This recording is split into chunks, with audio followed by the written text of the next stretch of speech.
हरे कृष्ण। ओम नमो भगवते वासुदेवाय।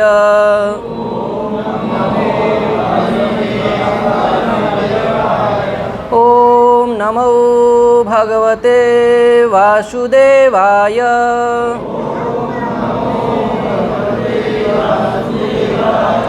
ओम नमो भगवते वासुदेवाय।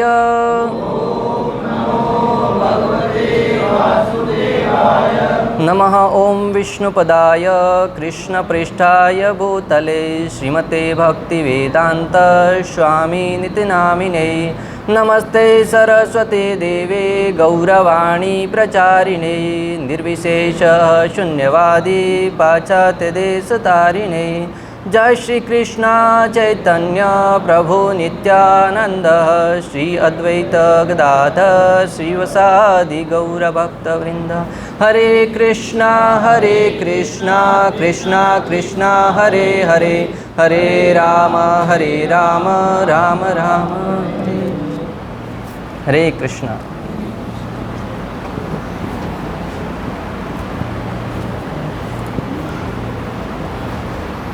आज शनिवार की क्लास में आप सबका हार्दिक स्वागत है। जैसा कि हम सबको पता है, कल एक बहुत बड़ा उत्सव है। कौन सा उत्सव है कल?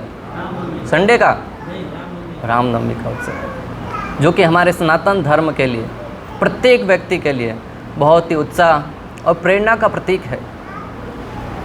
रामनवमी के उत्सव पर प्राय हम जय श्री राम के स्टेटस रखते हैं, अनेक प्रकार के प्रभु श्री रामचंद्र के फ़ोटो के स्टेटस रखते हैं, भगवा ध्वज लहराते हैं। जहाँ कहीं देखो एक ही नाम, एक ही नारा, जय श्री राम की धुन गुजती है। बहुत अच्छी बात है, परंतु हमें समझना होगा कि भगवान श्री रामचंद्र इस धरा पर अवतरित हुए किस उद्देश्य से। हमें मात्र और मात्र नारे और स्टेटस तक सीमित नहीं रहना है। प्रभु श्री रामचंद्र के प्राकट्य दिवस से हम क्या शिक्षा ले सकते हैं? भगवान को इस धरा पर अवतरित होने की क्या आवश्यकता पड़ी? क्यों अवतरित हुए भगवान? वैसे तो भगवान के अवतरित होने के अनेक कारण हैं, परंतु उसमें से एक मुख्य कारण, यदा यदा ही धर्मस्य ग्लानिर्भवति भारत अभ्युत्थानम अधर्मस्य तदात्मानं सृजाम्यहम्। भगवान श्री कृष्ण भगवद गीता में कहते हैं, जब जब धर्म की हानि होगी, अधर्म की प्रधानता होगी, तब तब मैं इस धरा पर अवतरित होकर दुष्टों का संहार करूंगा। और इतिहास गवाह है भक्तों, जब जब राक्षसी प्रवृत्ति का जो शक्ति है वो अधिक बढ़ी है, तब तक भगवान प्रकट हुए हैं। भले वो रामचंद्र के रूप में हो, भगवान श्री कृष्ण के रूप में हो, वराह, मत्स्य, नरसिंह भगवान, कई अवतारों के रूप में भगवान ने अवतरित होकर राक्षसी प्रवृत्ति का विनाश किया। तो अभी भगवान के प्राकट्य होने की आवश्यकता है कि नहीं?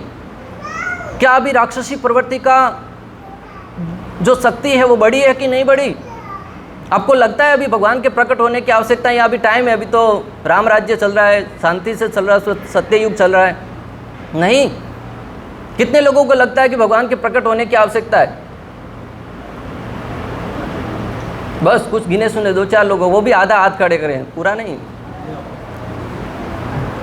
बाकी सबको लगता है कि अभी शांति है जीवन में, सब अच्छे से चल रहा है, सबके हृदय में प्रसन्नता का माहौल है, जहाँ देखो सब ईमानदारी भरी है। कहीं भी दुकान पे जाओ, पैसा रखो, सामान लेके आओ, सब ईमानदार व्यक्ति है, किसी को कोई अंदर दुष्ट प्रवृत्ति नहीं है। परंतु जहाँ तक मुझे अनुभव होता है, मैं अपने विषय में कहता हूँ, मानता हूँ कि अनेक प्रकार के राक्षसी प्रवृत्तियाँ हैं विद्यमान, और हम बाहर देखते हैं तो हमें नहीं दिखती है, परंतु जब अपने अंदर जाकर देखते हैं तो निश्चित रूप से हमें दिखेगी।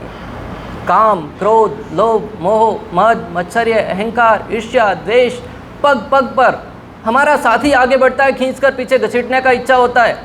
जब किसी को तरक्की होते हुए देखते हैं, स्वाभाविक ईर्ष्या का भाव आता है। न चाहते हुए भी अनेक प्रकार की फिलोसॉफी सुनी है, कथा सुनी है कि दूसरों की तरक्की देखकर प्रसन्नता होनी चाहिए, परंतु क्या करे, दिल है कि मानता नहीं। जैसे ही किसी को आगे बढ़ते हुए देखते हैं, स्वाभाविक ही अंदर जलन होती है। एक बार तो अंदर भाव आ ही जाता है, उसको लाभ हुआ, मुझे क्यों नहीं। और इस जगत में जब तक ये सारे के सारे अनर्थ राक्षसी प्रवृत्तियां रहेगी, इस धरती पर भार बढ़ता रहेगा।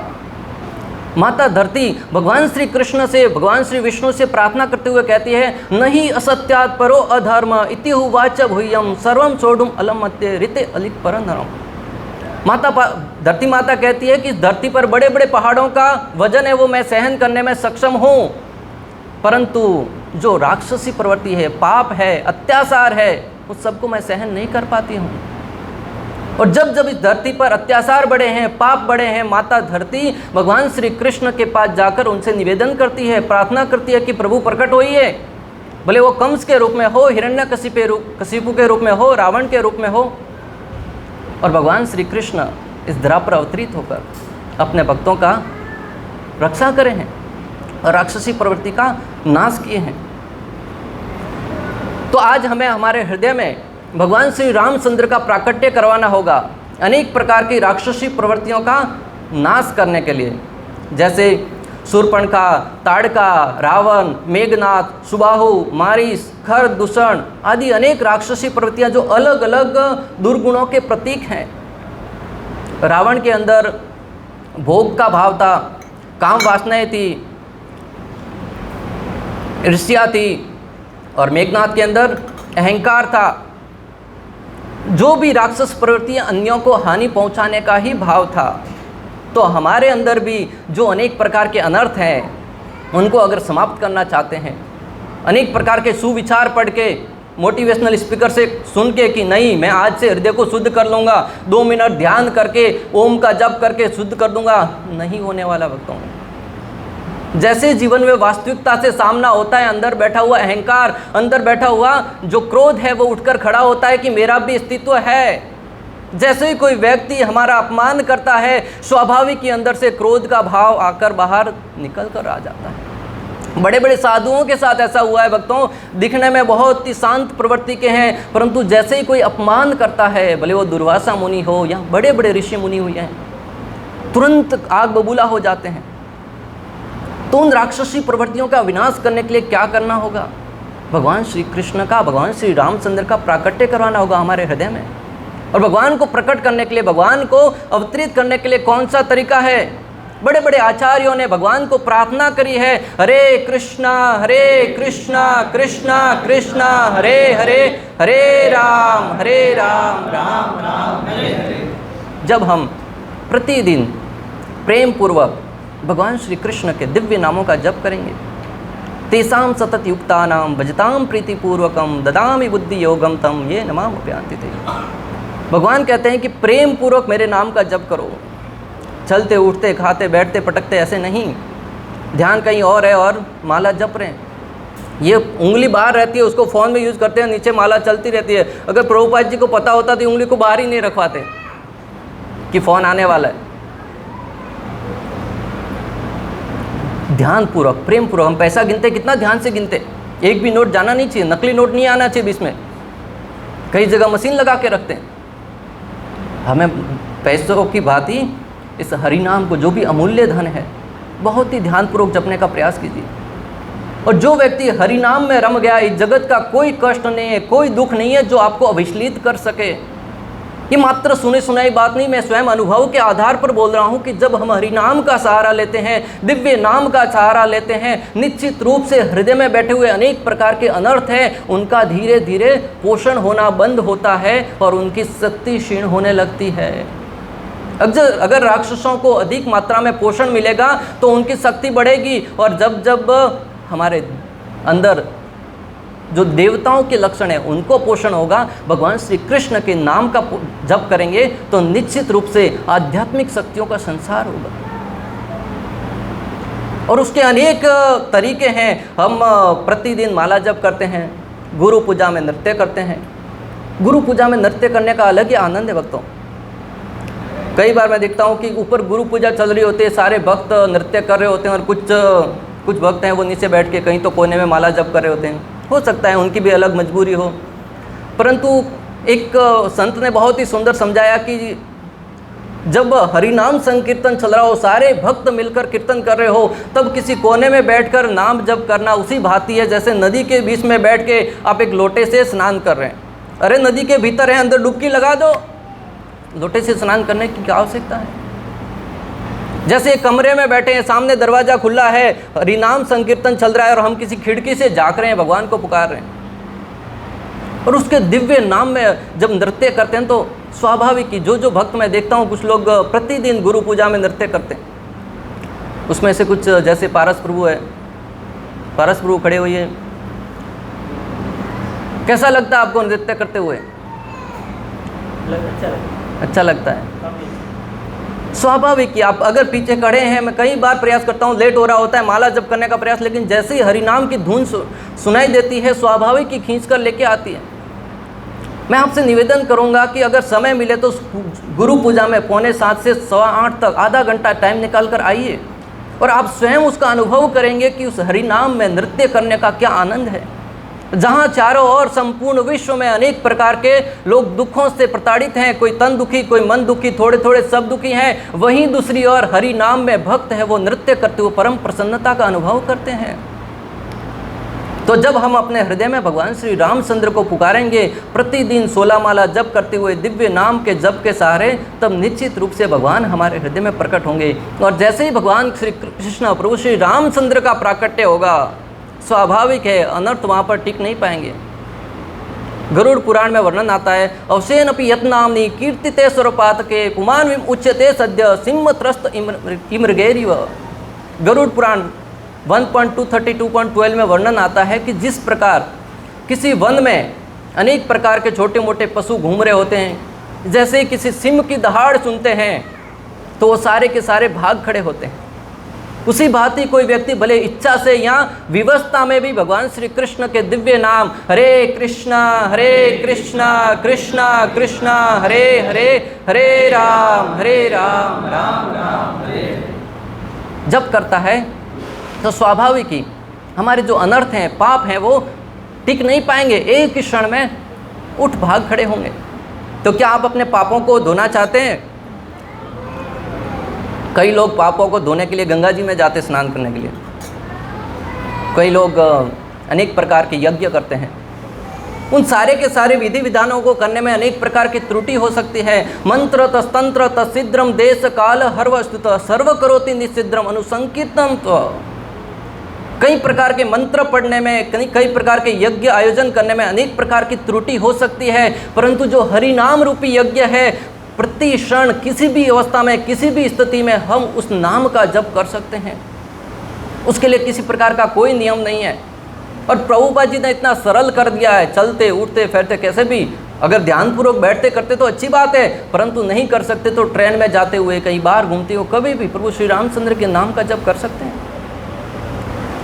और इतनी सहूलियत मिलने के बाद भी अगर हम उस गंगा रूपी हरिनाम में डुबकी नहीं लगाएंगे तो हमसे बड़ा अभागा कौन होगा। कोई व्यक्ति गंगा जी के किनारे बैठकर प्यासा ही मर जाए, ये तो स्थिति वैसी ही होगी। तो आज हम रामनवमी के ईश्वर पर प्रण लें कि रामचंद्र जी के आदर्शों के आधार पर जीवन जीने का प्रयास करें। मात्र जय श्री राम का नारा लगाना ही काफ़ी नहीं है। रामचंद्र इस धरा पर अवतरित हुए हमें शिक्षा देने के लिए कि जीवन को कैसे जीना है। प्राय हम रामायण को देखते हैं, एक पिक्चर के रूप में देख लिया, बड़ा आनंद आया, कभी रोना आया, कभी आनंद आया। भरत जी और राम जी का मिलाप होता, तब अश्रु बहते हैं। बड़े बड़े कठोर दिल के व्यक्ति भी स्वाभाविक उस दृश्य को देखकर आंखों से अश्रु को नहीं रोक पाते हैं। मैं तो जब जब रामायण को देखा हूँ, आंखों से अश्रु छलक ही आते हैं। और कई बार रावण को मारती हूँ, अभी उत्सुकता आती है, अभी मारेंगे अभी मारेंगे। और जैसे लक्ष्मण जी मूर्छित हो जाते हैं तो स्वाभाविक हृदय में दुख प्रकट होता है। परंतु फिर हनुमान जी संजीवनी बूटी लेके आते तो एक आशा की किरण जगती है। और माता सीता का हरण होता है तो और भी अंदर दुख होता है। जैसे ही माता सीता पुनः लौट के आती हैं तब प्रसन्नता होती है, परंतु जैसे ही प्रभु श्री रामचंद्र अग्नि परीक्षा लेने के लिए कहते हैं तब और हृदय दुखता है। ऐसे अनेक दृश्य, पूरा का पूरा रामायण आप सबने देखा होगा, अनुभव भी किया होगा। मैं मात्र आपको स्मरण दिला रहा हूँ, परंतु उससे शिक्षा क्यों लें, क्या लें? क्या भगवान मात्र हमारा मनोरंजन करवाने के लिए आए थे? भगवान इस धरा पर अवतरित होते हैं हम भक्तों को अपने आदर्श द्वारा सिखाने के लिए। भगवान श्री रामचंद्र ने जीवन में अनेक प्रकार की परिस्थितियों से गुजरे और उनको ऐसा सब करने की कोई आवश्यकता नहीं थी। उन्होंने हमें सिखाया कि इस भौतिक जगत में रहते हुए अनेक प्रकार के उतार चढ़ाव आएंगे, उन सब को सहन करते हुए कैसे जीवन के सर्वोच्च लक्ष्य को प्राप्त किया जा सकता है। कितना जिए ये महत्वपूर्ण नहीं है, कैसा जिए ये महत्वपूर्ण है भक्तों। हम चेहरे को कितना ही सजा लें, शरीर को कितना ही अच्छा सजा लें, मृत्यु के साथ ही हमारे साथ समाप्त हो जाएगा, परंतु कार्य क्या करके गए ये महत्वपूर्ण है। आने वाली पीढ़ी उसको स्मरण करेगी। शिला प्रभुपाद, ऐसी भक्ति सिद्धांत सरस्वती ठाकुर गोस्वामी प्रभुपाद, महाराणा प्रताप, शिवाजी महाराज, भक्ति विनोद ठाकुर, ऐसे अनेक संत महात्मा और वीर पुरुष हुए हैं जिनको आज भी हम स्मरण करते। क्यों? उनका चेहरा सुंदर था इसलिए नहीं, उनके कार्यों के लिए, समाज के योगदान में, समाज कल्याण में क्या योगदान दिया है। शिला प्रभुपाद लगभग 70 वर्ष की उम्र में अपने सारे के सारे ऐशो आराम की जिंदगी को, वृंदावन को छोड़कर पाश्चात्य जगत में गए, घूमने के लिए नहीं, उद्धार करने के लिए, करुणा का वितरण करने के लिए। इसलिए उनके इस कर्तव्य, इस कार्य की हम सराहना करते हैं, उनकी पूजा करते हैं। हमें श्रील प्रभुपाद जी के आदर्शों को, सारे के सारे पुस्तक, सारे के सारे ग्रंथ रेडी में हमें मिले हैं, हमें मात्र उनको पढ़ना है और अन्यों को ज्ञान प्रदान करना है। और अगर आप बोल के, ज्ञान के द्वारा नहीं बता सकते तो अपने आदर्श द्वारा सिखाइए। जितनी आवाज़ में शक्ति नहीं है अन्यों को परिवर्तित करने की, उतना चरित्र में शक्ति है। हम जो कार्य करते हैं, हमारे परिवार वाले, हमारे समाज वाले सब लोग देखते हैं और उस आचरण को देख के अनेक लोगों के हृदय में परिवर्तन आता है। किसी ने परम पूज्य राधानाथ स्वामी महाराज से कहा कि महाराज आपकी आवाज़ इतनी ऊंची नहीं है, इतनी शांत बोलते हैं कि ध्यान से नहीं सुनेंगे तो समझ में नहीं आता है, परंतु आपका आचरण इतना ऊंचा है कि उसे देखकर कोई भी व्यक्ति परिवर्तित हो जाता है। तो भक्तों, हमें अपने आचरण में परिवर्तन लाना है। प्रभु श्री रामचंद्र के जीवन में जो जो कार्य किए उन सब से हम क्या शिक्षा ले सकते हैं। भगवान इस धरा पर अनेक बार अवतरित होते हैं, कई बार राक्षसों का वध करने के लिए और गौमाता की रक्षा करने के लिए। आज हम देख रहे हैं कि राजस्थान और अनेक जगह पर अकाल की स्थिति है, जहाँ पर गौमाता प्रतिदिन फोटो वीडियो आते हैं कि असहाय अवस्था में अपने प्राण त्याग रही है। हम धन कमाते हैं अपने जीवन को आनंदित बनाने के लिए, नए नए वस्त्र खरीदने के लिए, घूमने जाने के लिए, तो अनेक प्रकार का धन का प्रयोग करते हैं, नए नए फ्लैट खरीदने के लिए, दुकानें खरीदने के लिए। परंतु साथ ही साथ जो गौमाता हमें बचपन से ही लालन पालन करती है, करुणा का वितरण करती है, उस गौमाता के लिए भी हमारा कर्तव्य बनता है कि उनके लिए यथाशक्ति यथासंभव कुछ चारे पानी की व्यवस्था करें और उनको हमारा जो कर्ज है उनको चुकाएं। और भगवान श्री कृष्ण इस दृश्य को देखकर निश्चित रूप से प्रसन्न होंगे। हम कितनी पूजा पाठ करते हैं, कितना अच्छा बनने का प्रयास करते हैं, वो सब मायने नहीं रखता। भगवान हमारा प्रयास देखते हैं कि हम कितना प्रयास कर रहे हैं। श्रील प्रभुपाद कहते थे कि हम इतने निम्न हैं, इतने छोटे हैं कि भगवान को हम दिखते भी नहीं हैं, परंतु हमारा कार्य, हमारा प्रयास भगवान को दिखता है कि व्यक्ति प्रयास तो कर रहा है। रामायण का एक दृश्य भक्तों, रामायण का एक प्रसंग, कथा से आप भली बात ही वाकिफ है। हनुमान जी और गिलहरी, हनुमान जी बड़े बड़े पत्थर ला रहे थे और गिलहरी वो छोटे छोटे कंकड़। हनुमान जी ने कहा साइड में रहे, दब जाएगी, पाँवों के बीच में कहीं आई, तुम्हारे हिस्से का मैं डाल दूंगी। शिकायत लेके राम जी के पास गई। जो छोटे छोटे बच्चे होते हैं, प्राय कुछ भी हुआ तो माता पिता के पास जल्दी शिकायत लेके जाते हैं, छोटी छोटी बात को ले, मम्मी भाई ये बोल रहा है, मम्मी ये ऐसा कर रहा है, पापा ये ऐसा कर रहा है। तो गिलहरी नन्ना सा जीव था बेचारा, क्या करेगा। भगवान के पास जाकर अपने पिता, जो कि गीता में कहते हैं पिता हमस्य जगतो माता धाता पिता माँ, उस जगत के सारे जीवों के लिए माता पिता और सब कुछ दादा मैं ही हूँ, भगवान कहते हैं। तो गिलहरी ने इस सिद्धांत को सीख लिया था, भगवत गीता पढ़ी होगी शायद। इस जगत के छोटे मोटे जीवों के पास जाने की बजाय भगवान श्री रामचंद्र के पास चली गई। राम जी ने इस दृश्य को देखकर हनुमान जी को बुलाया, भाई क्या बात है, शिकायत आई है आपकी, छोटे बच्चों पर जुल्म कर रहे हो आप। फिर कथा बहुत लंबी है, हम सार में समझते हैं कि भगवान ने सिखाया कि उसका प्रयास महत्वपूर्ण है। आपके पास सामर्थ्य अधिक है तो आप अधिक पत्थर उठा रहे हो, उसके पास सामर्थ्य कम है परंतु ये प्रयास तो कर रही है।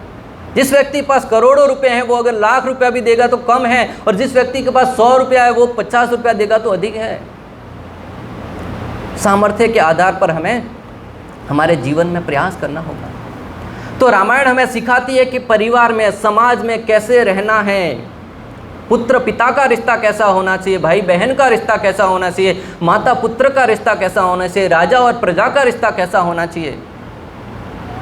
रामायण मात्र मनोरंजन के लिए नहीं है भक्तों, रामायण हमें प्रत्येक प्रसंग से कुछ न कुछ शिक्षा लेने के लिए है, और उस शिक्षा को जीवन में धारण करके हम निश्चित रूप से हमारे जीवन को परिवर्तित कर सकते हैं। तो आइए रामायण के कुछ पात्रों को लेकर उनसे सीखते हैं कि क्या क्या शिक्षाएं हम ले सकते हैं।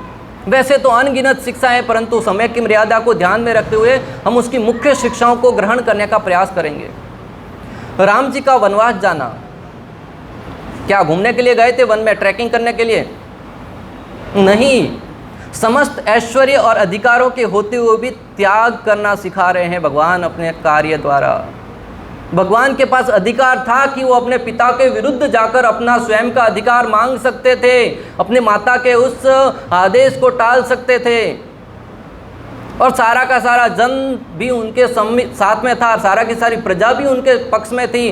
परंतु प्रभु श्री रामचंद्र हमें सिखाते हैं कि सारे के सारे अधिकार और अनेक प्रकार के ऐश्वर्य के होते हुए भी त्याग करने की स्थिति आए, तब एक ही क्षण में सारा का सारा वैभव ऐश्वर्य त्याग कर लौट जाना चाहिए। पिछले सत्र में मैं कथा कर रहा था, त्याग के विषय में कहा कि हमें बच्चों को त्याग सिखाना चाहिए। एक भक्त आकर पूछते हैं कि त्याग कैसे करें, त्याग ही तो नहीं होता है। अरे हमारे आचार्य जिसको हम अपना रोल मॉडल मानते हैं, वो जो बड़ा बड़ा राज्य, जहाँ इस जगत में एक सरपंच, डेलीगेट, छोटी मोटी सीट मिलती है, वो भी 5 साल के बाद छोड़ने की बात आती है तो उसको छोड़ नहीं पाता है, लगाव बहुत होता है, कुर्सी का बहुत लगाव। अरे एमएलए को तो छोड़ो, कहीं बड़ा प्रोग्राम हो रहा है, बहुत सारी चेयर लगी हुई है, कोई व्यक्ति जाके बैठ जाता है, वॉशरूम आया तो भी जाने का भय रहता है कि चेयर किसने ले ली, तो और गया और वापस आया तब तक तो वहाँ पे चेयर मिलती ही नहीं है।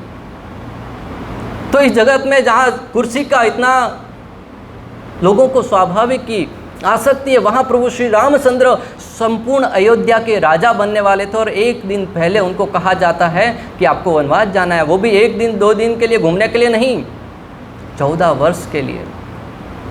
और हंसी हंसी प्रभु श्री रामचंद्र के चेहरे पर इतनी सी भी चिंता की लकीर नहीं थी। कहते हैं माता और कुछ, जैसे प्रसाद बांट रही होगी, और कुछ प्रसाद लेने के लिए गए, लाइन में कुछ दिया, बोले खिचड़ी है क्या प्रभु जी, जूस है क्या, हम और मांगते। वैसे भगवान वहाँ पे त्याग के लिए और मांग रहे हैं। माता ने कहा कि हाँ 14 वर्ष के लिए वनवास, और कुछ नहीं, बोले घूम के आ जाओ।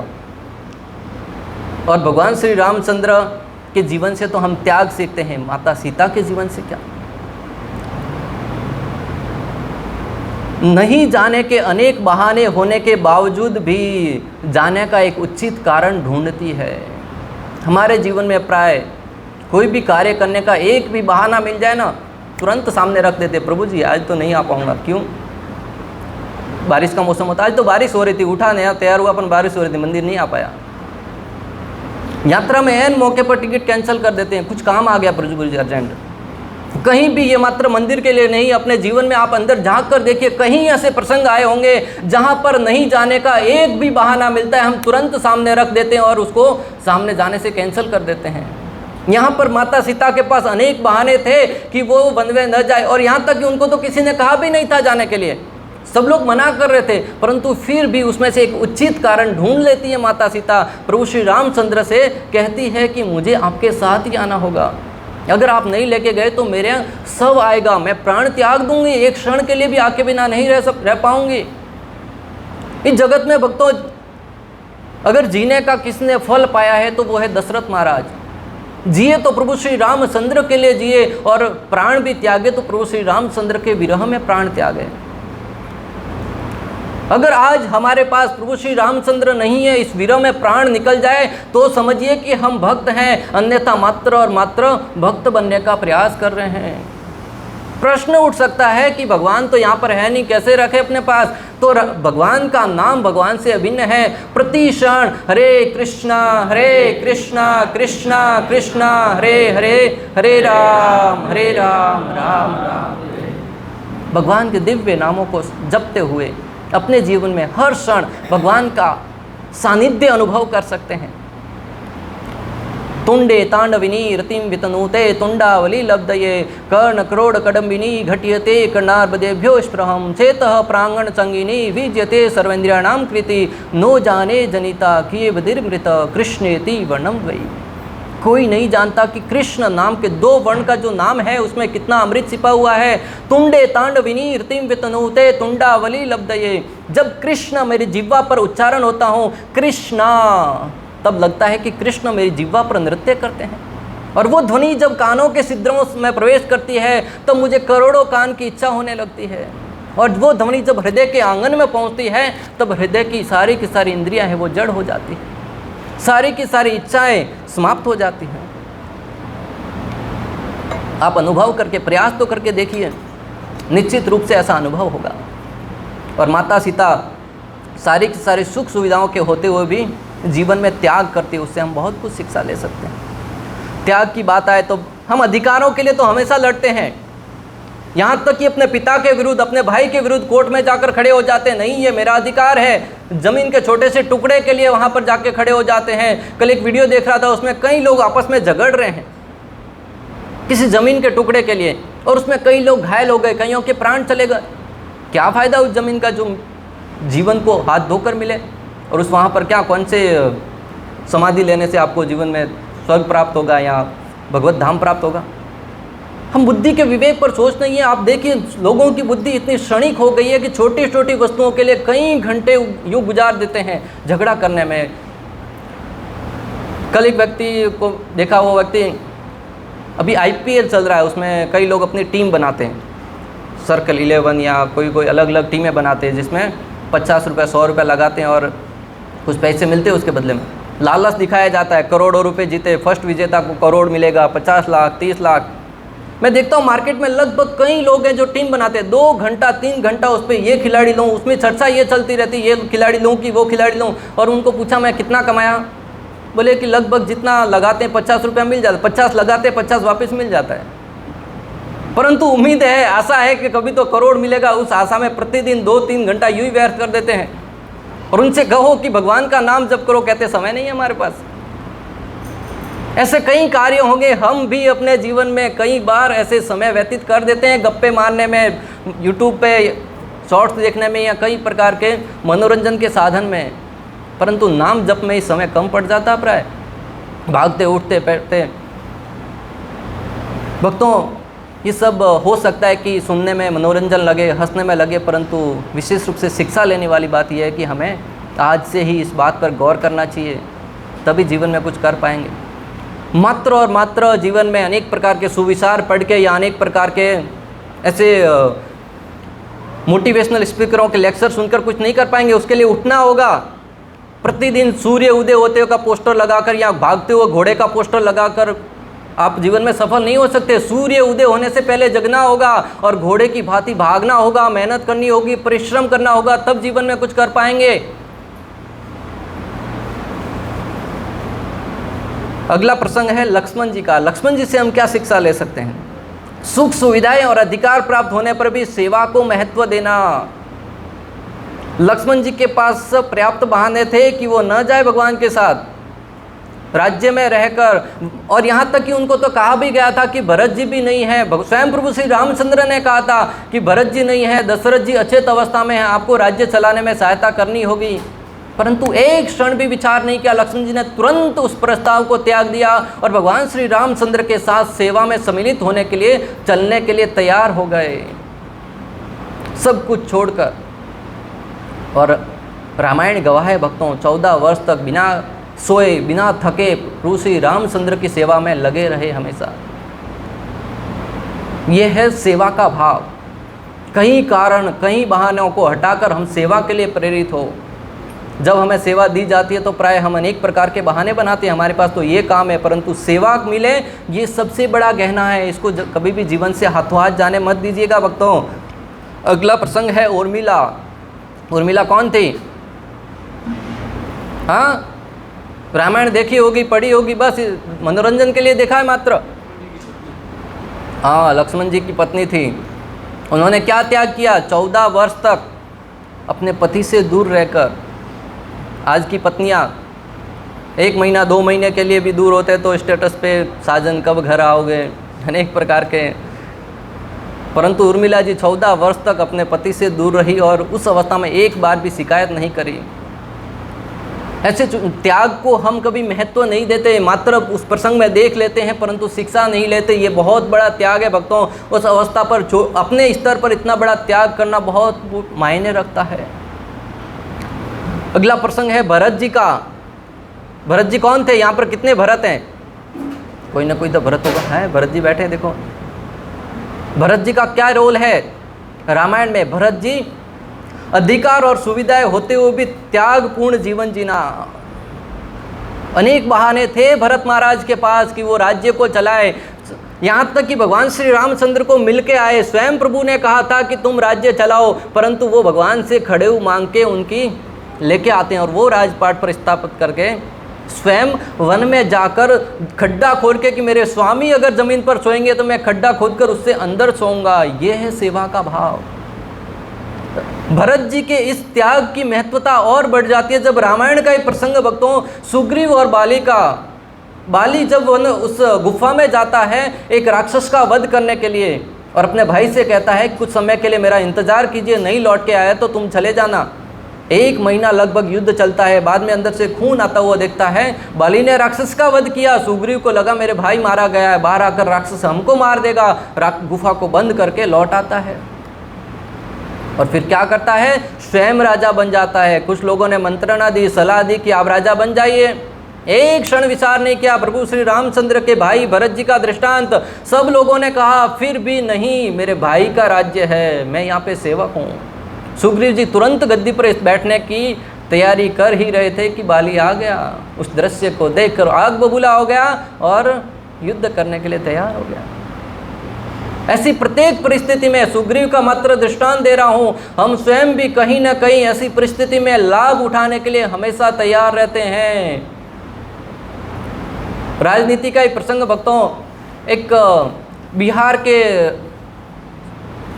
व्यक्ति थे जीतन राम मांझी, उनका वहाँ के राजा है नीतीश कुमार मुख्यमंत्री। उन्होंने कुछ समय के लिए जेल में जा रहे थे, यहाँ कहीं तो त्याग देके उसको टेम्पररी मुख्यमंत्री बना लिया, परंतु लौट कर आए तो वो तो कुर्सी छोड़ने के लिए तैयार ही नहीं। फिर वो जैसे ही निकाला तो अपनी अलग पार्टी बना ली। ये दृष्टांत मात्र हमें शिक्षा लेने की, हम भी अपने लेवल पर कहीं ना कहीं ऐसे चिपके रहते हैं। कुर्सी से हो, लगाव से हो, कोई कस्टमर आ जाता है अपने पास, कोई भेजता है बेचारा ये सामान मेरे पास नहीं है, वहाँ से ले लो, सारी की सारी अपना सामान भी दिखा देता है, भाई ये भी मेरे पास है, ये भी ले लो। वो तो ज़्यादा भाव लगाता है, मेरे से ले लो। तो हमें भरत जी से शिक्षा लेनी चाहिए कि सारी की सारी सुख सुविधाएं और अनेक प्रकार के प्राप्त करने के, राज्य प्राप्त करने के कारण होने के बावजूद भी त्याग का महत्व क्या है। माता कौशल्या, द्वेष और ईर्ष्या करने के अनेक कारण होते हुए भी कैकेयी से द्वेष नहीं करना।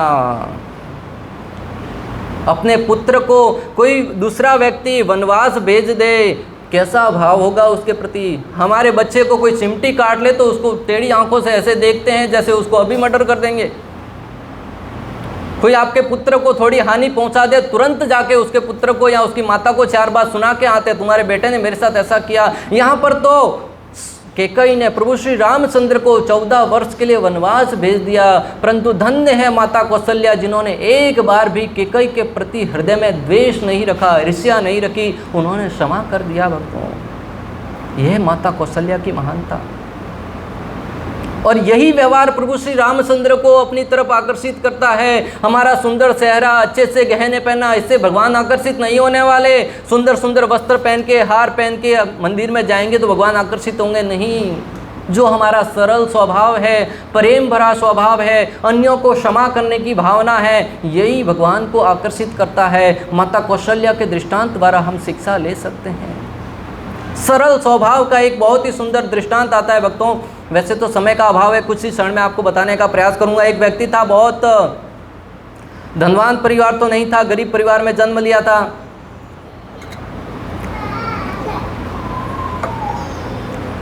घर में बच्चे का लाले का जन्म हुआ, सारे परिवार वाले प्रसन्न हुए, खुश हुए। बच्चा हुआ है, प्राय जैसे घर में लड़के का जन्म होता है, सब मिठाइयाँ बांटते हैं, खुश होते हैं। वो भी परिवार खुश हुआ। धीरे धीरे पहला बर्थडे आया, दूसरा बर्थडे, समय बीतता गया। जैसे बड़ा हुआ, खाने में बहुत बड़ा माहिर था वो। मंदिर में भी आप देखें कुछ लोगों की प्लेट होती है पूरी भर जाती है, तो नीचे का तलिया दिखता ही नहीं है कि कितना अंदर लिया है, और वापस सेकंड सर्व में भी जाते हैं इतना लेने के बाद भी। तो वो व्यक्ति भी बहुत खाता था, और खाते समय हर बार कहता था दाने दाने पे लिखा है खाने वाले का नाम, दाने दाने पे लिखा है खाने वाले का नाम। घर वाले कहते दाने दाने पे नहीं, बोरी बोरी पे लिखा है खाने वाले का नाम। धीरे धीरे समय ऐसा आया कि घर कंगाल होने लगा उसके खाने से। 2 समय का भोजन एक समय भी करते तो भी नहीं बिकता था। घर वाले उससे तंग आ गए, बोले आज तो तू घर से निकल जा, अभी तो या तो तू रहेगा या हम सब मर जाएंगे यहाँ पे भूखे ही। जैसे ही कहते थे क्रोध में आकर चला जाता था, परंतु 1 घंटा दूर जाता था चल के, बेचारा वापस भूख लग जाती, लौट के चला आता था। क्रोध करके हम कई बार घर से, आज के पति प्राय माताएं कहती हैं कि झगड़ा करते तो बोलते घर छोड़ के चला जाऊंगा, परंतु शाम को वापस लौट के आ जाते हैं। क्या करें, जाए तो जाए कहाँ। वो व्यक्ति भी लौट के आ जाता है। ऐसा कई बार हुआ, परंतु अंत में घर वाले परेशान होकर उसको धक्के मार कर निकाल दिया, दरवाजे बंद कर दिए। वो निराश हताश होकर लौट गया। दूर जाकर देखा तो एक आश्रम था जहाँ पर कुछ भक्त थे, हट्टे कट्टे, प्रसाद अच्छा पाते होंगे, उस देखकर मंदिर में घुस गया। मंदिर में जाकर कहा कि भाई रहने की व्यवस्था मिलेगी? बोले रहने को तो मिलेगा, पगार वगैरह नहीं। बोले वो चाहिए ही नहीं, अपने को तो खाने को मिल जाएगा बस। बोले ठीक है, वो तो मिल जाएगा। और वहाँ पर लोगों को हट्टा कट्टा देखा तो उसको लगा हाँ यहाँ पर खाने की अच्छी व्यवस्था है। दिन अच्छे बीतने लगे, उसको लगा हाँ यही आरामदायक जीवन है। परंतु हमेशा सुख के दिन नहीं चलते वक्तों।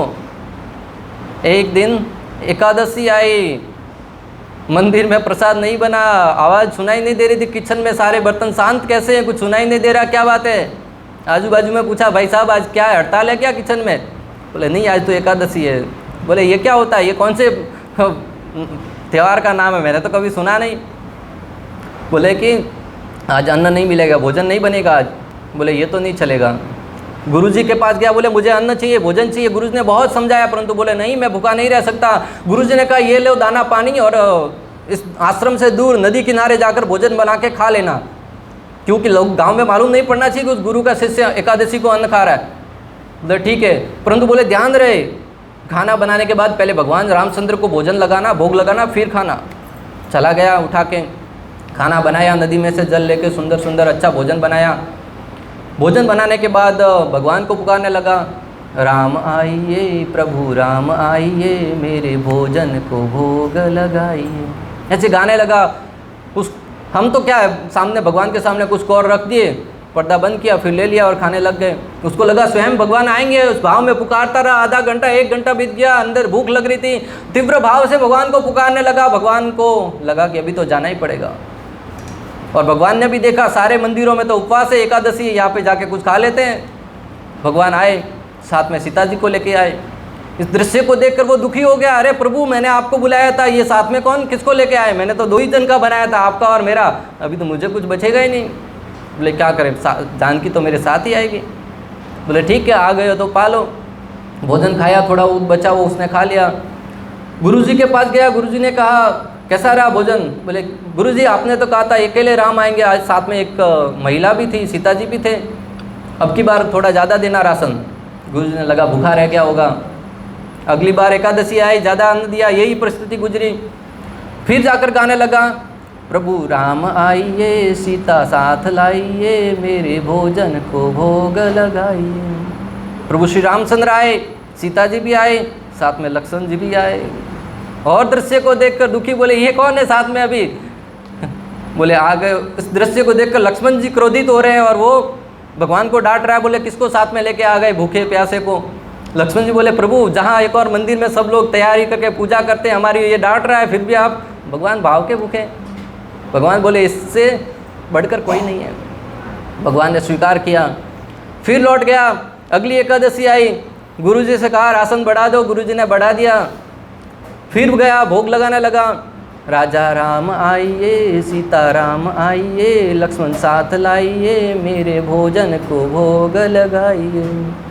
भगवान आए, साथ में हनुमान जी भी आए। बोले प्रभु आप तो आ रहे थे तब तक तो ठीक, आज बंदरों को साथ में लेके आए। क्षमा करना हनुमान जी, परंतु वो यही कह रहा था, बोले आए हो तो पालो, फिर भोजन खिला दिया। अगली बार गुरु जी से कहा अगली बार तो बहुत भोजन दीजिए, यहाँ पर तो अनेक लोग दिन ब दिन बढ़ते ही जा रहे हैं, मेरी तो व्यवस्था ही नहीं बचती है। भगवान ने कहा, गुरु जी ने सोचा कि अभी तो ये बहुत मांग रहा है, एक जन भोजन 5 लोगों का लेके जा रहा है, फिर भी भूखा रह रहा है, कहीं ना कोई कुछ गड़बड़ तो नहीं है, जाकर कहीं बाहर बेचता तो नहीं है। गुरु जी ने अन्न तो बढ़ा दिया, पर इन साथ में पीछे चुपके से साथ में गए, कहीं छुप के देख रहे थे। वहाँ पे जाके आज कुछ भोजन नहीं बना रहा, बैठ गया, सामान रख दिया और भगवान को प्रार्थना करने लगा। तो भगवान आए, भगवान रामचंद्र, लक्ष्मण जी, सीता, आज तो साथ में भरत जी भी, शत्रुघ्न, सब लोग साथ में आ गए, हनुमान जी। ब्राह्मण जी ने आके देखा, बोले अभी तक तो सूला भी नहीं तैयार किया है, भाई क्या बात है, आज भोजन नहीं बना रहे हो? बोले कि जब मुझे मिलना ही नहीं है तो बनाऊं क्यों, और इतने सारे लोग आ गए, मुझे कहाँ मिलने वाला, अगर आपको खाना है तो खुद बना के खा लो। तो भगवान ने सीता जी को आदेश दिया, सीता जी रसोई बना रही है, लक्ष्मण जी लकड़ियाँ लेने जा रहे हैं, भरत जी सब्जी काट रहे हैं, शत्रुघ्न और कुछ व्यवस्था कर रहे हैं, राम जी बैठे हुए हैं। गुरु जी ने देखा कि वो किसी से तो बात कर रहा, किससे बात कर रहा अकेला? सीता जी ने बहुत सुंदर रसोई बनाई। भक्तों, जहाँ पर माता सीता स्वयं रसोई बना रही, कितना स्वादिष्ट होगा। और उस भक्ति, नम्रता देखिए, सरलता देखिए, भगवान से सामान्य बात कर रहा है। हम भगवान के सामने जाते हैं, अच्छे से आरती घुमाते हैं, परंतु भगवान पता नहीं आदान प्रदान करेगी नहीं, मन में संशय रहता है। भोजन बनाया गया, सुंदर प्रसाद पाई, अंत में भगवान जाने की बारी आई, गुरु भाग के आए, बोले तुम बात किससे कर रहा है? उन्होंने कहा भगवान से कर रहा हूँ। बोले भगवान कहाँ है, मुझे तो नहीं दिख रहे हैं। बोले कि उसने प्रार्थना करी भगवान से, मेरे गुरु जी को भी आप दर्शन दीजिए।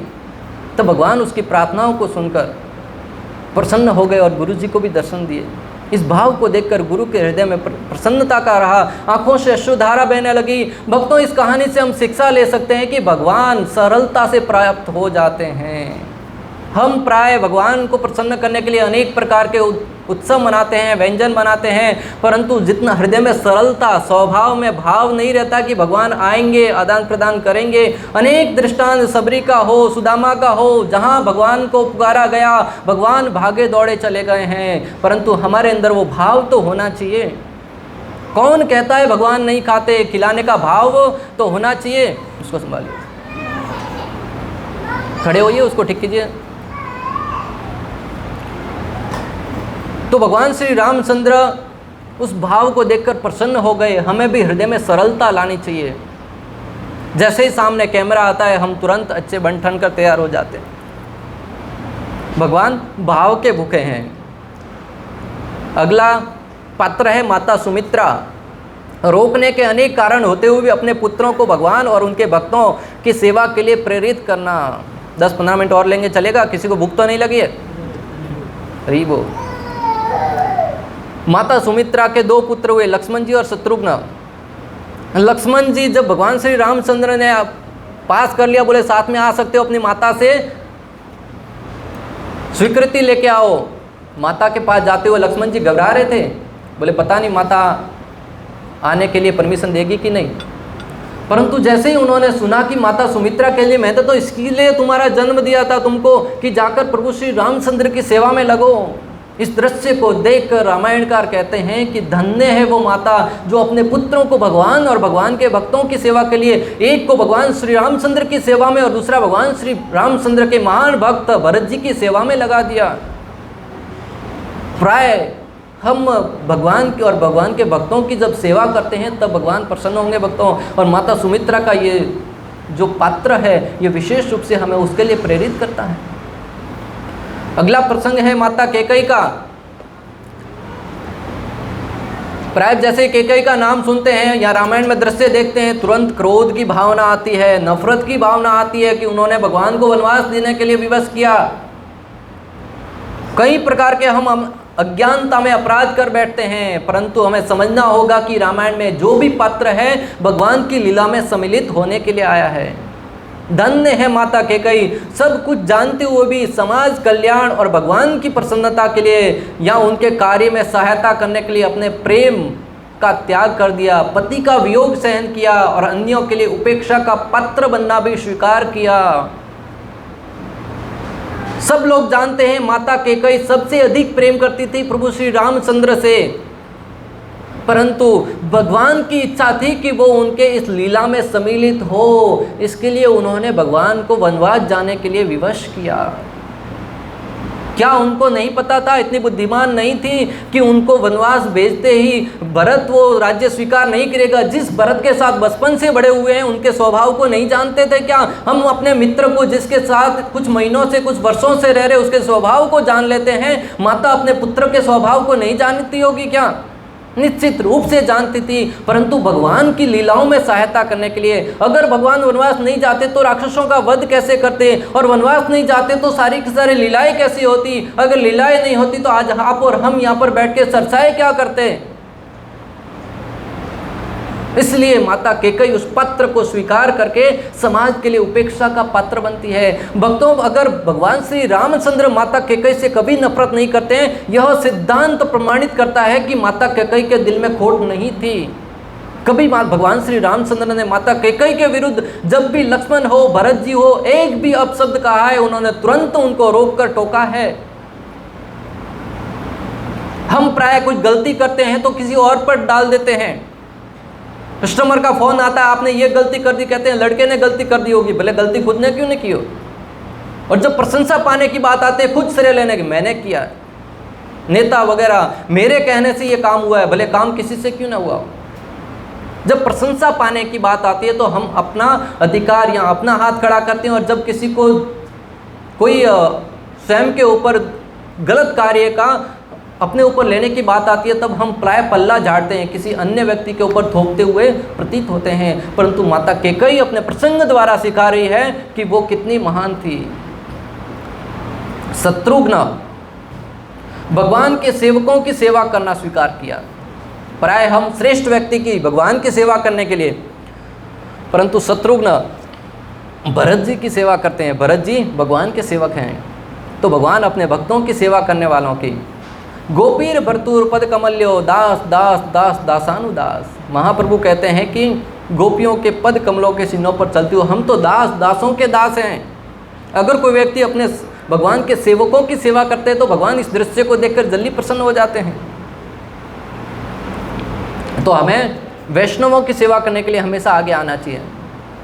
अगला पात्र है हनुमान जी। हनुमान जी को तो सब लोग जानते होंगे, नाम सुना है? कितने लोगों ने हनुमान जी का नाम सुना है? सब लोगों ने सुना है। जैसे ही कुछ भय का वातावरण होता है, रात को डर लगता है, तुरंत हनुमान जी याद आ जाते हैं। हनुमान चालीसा शुरुआत के कुछ शब्द तो जय हनुमान ज्ञान गुण सागर जय कपीसति लोग उजागर बोलने लगते हैं। क्यों? क्योंकि भय लगता है। तो हनुमान जी का नाम लेते ही व्यक्ति निर्भय हो जाता है। हनुमान जी बिना किसी स्वार्थ के हर एक सेवा के को उत्साहपूर्वक करना। हनुमान जी की महानता देखिए भक्तों, कहीं भी किसी प्रकार का स्वार्थ नहीं। हमारे जीवन में कहीं से कुछ स्वार्थ नहीं होता है तो हम उस कार्य को करते नहीं हैं। अनेक जगह पे देखिए उसके बदले में मुझे क्या मिलेगा।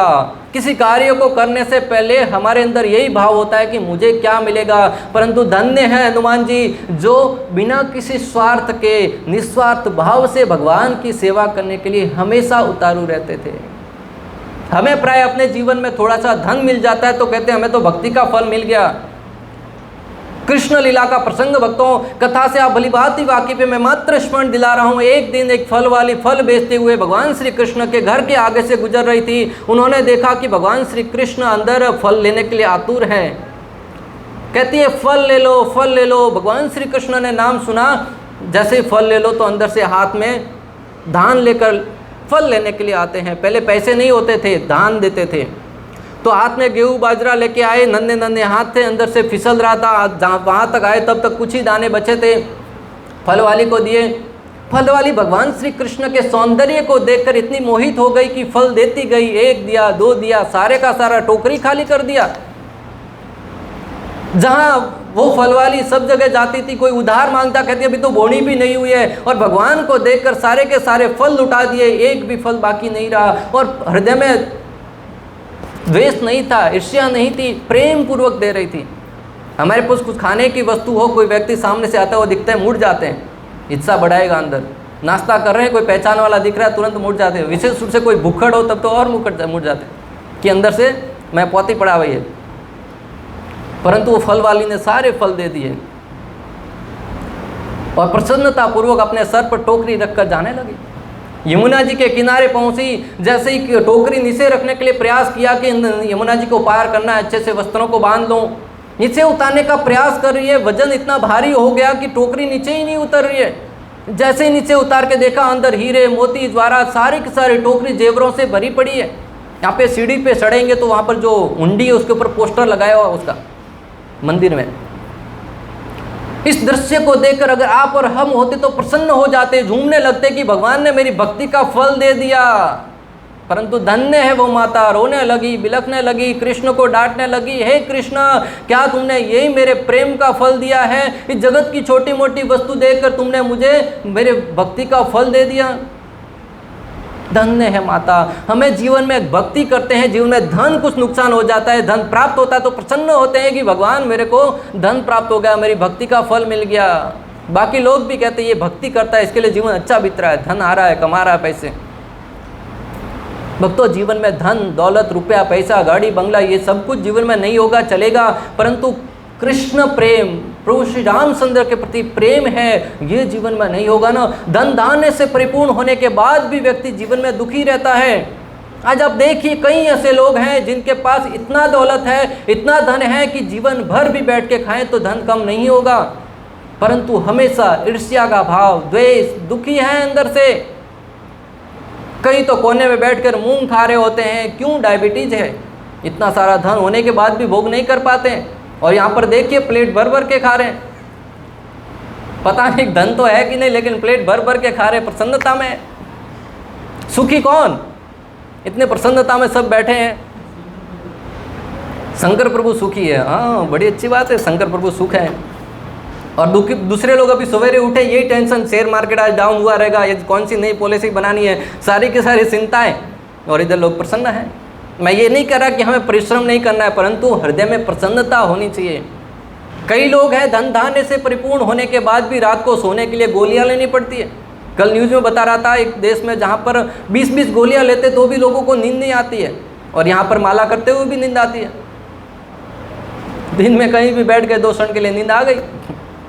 सोचिए कि हम कितने भाग्यशाली हैं। अगला प्रसंग सुग्रीव जी का, भोग विलास में पड़कर अपने कर्तव्य को भूल जाना, परंतु लक्ष्मण जी द्वारा स्मरण दिलाने पर सेवा में लग जाना।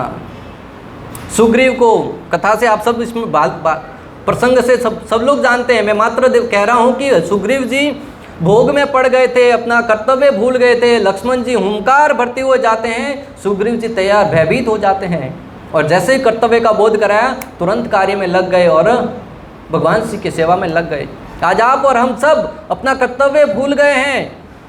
जब माता के गर्भ में थे, भगवान को प्रार्थना करी थी, हे भगवान इस असहाय अवस्था से हमें बाहर निकालिए, बाहर जाकर हम आपकी भक्ति करेंगे।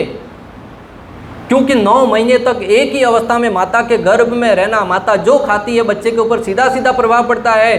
तब भगवान को प्रार्थना करते हैं कि हमें बाहर निकालिए, परंतु जैसे ही बाहर आते हैं, हैप्पी बर्थडे टू यू, सारा का सारा संसार अनेक प्रकार के भोगों में लगा देता है। ये तुम्हारी माता है, ये पिता है, ये फोन है, ये स्कूल है, ये घूमने का है।